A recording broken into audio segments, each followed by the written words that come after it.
Bizi toya dəvət edirlər. Sonra biz o toya getdikdən sonra toya pul yazdırmadığımız təqdirdə bizə mesaj göndərirlər ki, sən toya gəldin, amma pul yazdırmadın, mən sənin toyuna gələndə pul yazdırmışdım. Allah islah etsin. Əgər bunu edənlər özlərinə Müslüman deyən insanlardılarsa, din yaşayan Peyğəmbər sallallahu aleyhi və səlləmin izində gedən insanlardılarsa, həqiqətən də təəssüflər olsun. Yəni, bu həqiqətən acınacaqlı bir haldır. Umumən bir insan bir məclisə dəvət edirsə, gəl mənim məclisimdə iştirak et deyirsə, bəli, bizdə var, insanlar bunu edirlər. Məsələn, gəlir toy sahibinə yardım etmək istəyir.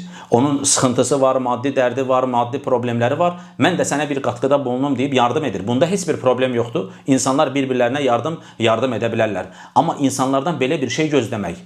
Hələ üstə gəl, birisi sənin toyuna pul yazdırmadığı zaman ona mesaj göndərmək ki, sən mənim pulumu ödəmədin, belə bir qonaqlıq ola bilərmi? Yəni, sən məni qonaq dəvət edirsən, məni orada bir-iki tikə yemək yedizdirirsən, ondan sonra da onun qarşılığına məndən istəyirsən. Bu əsla və əsla doğru olan bir şey deyil. Toy sahibi insanları dəvət edirsə, bunu göz önündə bulundurmalıdır. Mən insanları dəvət edirəm.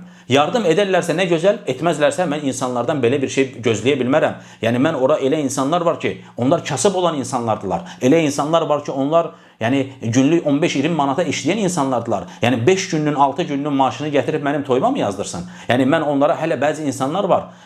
Sualda qeyd edilməyib, amma biz də bu toplumun uşaqlarıyıq. Biz də bu toplumda yetişmiş uşaqlarıq. Nəyin nə olduğunu bilirik. Hani adama söz gəlişi masanın neçə olduğunu deyir. Stolu biz 100 manatdan danışdıq deyir, stolu biz 50 manatdan danışdıq deyir. Bunlar əsla və əsla qəbul edilməz və ayıb olacaq şeylərdir. Əgər bir insan özünü İslama nisbət edirsə, Muhammedin izində getdi. Hani Muhammedin izində getməyən bir insan üçün problem yoxdur. O, Allah Resulü Aleyhisselatü Vesselam'ın izində getmədiyindən dolayı istədiyi kimi bir həyat yaşaya bilər. Amma biz burada kimlərdən danışırıq? Allaha təslim olmuş, Muhammedin izində gedən insanlardan danışırıq ki, Peyğəmbər sallallahu aleyhi və səlləmin dönəmində, sahabələrin dönəmində əsla və əsla belə bir şey, belə bir gözlənti, insanları belə bir dara soxmaq, insanları belə bir problemə soxmaq əsla və əsla görünməmişdir. Yəni, indi təsəvvür edin ki, İnsanların bir çoxusu fəqirdir, insanların bir çoxusu kasıb həyatı yaşayır, 15 manata, 20 manata bir iş görür, amma sən də gəlirsən onu toya dəvət edirsən, əksinə sənin ona demən lazımdır. Bax, qardaşım, mən səni toyuma dəvət edirəm, birdən ağlının ucundan mənim toyuma pul yazmaq keçər, birdən bu səni daraldar, birdən bu səni sıxar, mən belə bir hesab kitab edərək səni toyuma dəvət etmirəm. Sən mənim qardaşımsan, mən istəyirəm ki, sən o toy məclisində iştirak edəsən, mən istəyirəm ki, ey bacım, sən mənim toy məclisimdə iştirak edəsən deyib, insanları bu şəkildə dəvət etməsi lazımdır. Amma hələ bir toya pul yazmayan insana da geri mesaj göndərmək ki, sən mənim toyuma pul yazmadın, bu sahabənin yolu deyil, bu sahabənin etmiş olduğu şey deyil. Heç İslam insanları məşəqqətə soxarmı, insanları sıxıntıya soxarmı?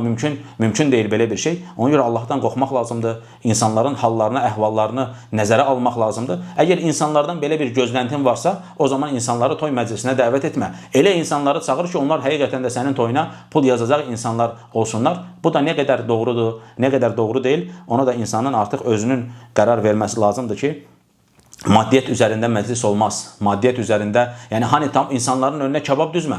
İnsanlara şadlıq evlərində gücün yetmirsə qonaqlıq vermə. İnsanları bir həyətdə topla, həyətinə topla, insanlara bir heyvan kəs, insanları yedir. Bu sənin üçün daha xeyirlidir. Şərt deyil ki, insanları şadlıq evində qonaqlıq verəsən. Şadlıq evində qonaqlıq verə bilərsən. Amma bunun maddiyyatını özün üstlənəcəksən. Təbii insanlar da sənə yardım edərlərsə, maddi durumu olanlar sənə kömək edərlərsə, bunda da bir qabahət yoxdur. Amma belə bir gözlənti içərisinə girmək həqiqətən də insanları sıxır, insanları daraldır. Artıq insanlar şadlıq evinin isminə baxırlar. Mən bu şadlıq evinə gedə bilərəm, yoxsa yox? Mənim ora getdiyim zaman bir adamı günə 15-20 manata işləyən bir adama ayda 3 dənə toya dəvət etsən, bu adam sadəcə şadlıq evi üçün işləməlidir. Bunun başqa bir yolu yoxdur. Ona görə müsəlmanları, insanları sıxıntıya soxmaq olmaz. İnsan bu məsələdə Allah Azza və Cəllədən qorxmalıdır. Bir məclisə insan dəvət edirsən, sanki bir insanı öz evinə yeməyi, içməyi dəvət edirsən. Çıxanda da ondan pul gözləyirsən ki, yediyinin, istəyinin pulunu ver. Əmin ol ki, bu iki şey arasında çox da bir fərq yoxdur. Allah Azza və Cəllə halımızı xeyir üzərində islah etsin. Allahümmə əmin.